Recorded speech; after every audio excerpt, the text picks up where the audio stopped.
আমি প্রথমবার বাংলাদেশে এসেছি। আমি যখন প্রথম এসেছিলাম, সবাই খুব আন্তরিকভাবে আমাকে স্বাগত জানিয়েছিল এবং আমি সবার মধ্যে নাস্তা বিতরণ করেছিলাম।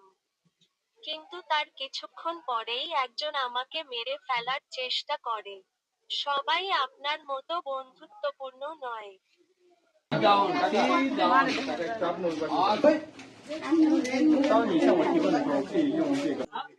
আমার নাম আনিকা। ওর সাথে একটি অ্যাপস এর মাধ্যমে পরিচয় হয়েছে। অ্যাপসটির নাম ওয়ালটক।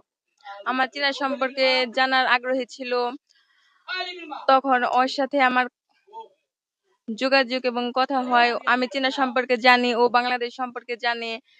দুজন দুজনকে ভালোবাসি এবং ও বাংলাদেশে আসতে চায় আমার সাথে, মানে ও সারা জীবন থাকতে চায় এবং ওর ফ্যামিলির সবাই রাজি। মানে ওর ফ্যামিলিও সবাই বলেছে যে আমাকে পুত্রবধূ হিসেবে মেনে নিবি।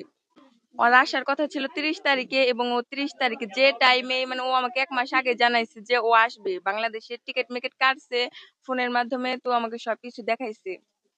30 তারিখে আসবে, তো 30 তারিখে আসছে। তো আমরা ফ্যামিলি মিলে তাকে আনতে গিয়েছিলাম ঢাকা বিমানবন্দরে।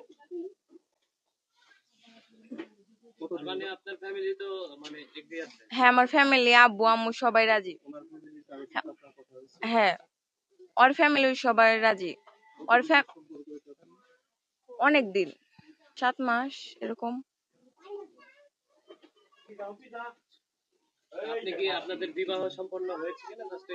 না, হয়নি, যেহেতু এখন সবকিছু বন্ধ। তো কালকে ইনশাল্লাহ হবে। না, যেহেতু কালকে সবকিছু মানে করব। আমি খুশি, আমার নাতিনে জানি শান্তিতে যাই হারে, শান্তিতে থাকা হারে, এটাই আমরা খুশি। এরকম ঘটনা আমাদের দেশে প্রায় হইতেছে।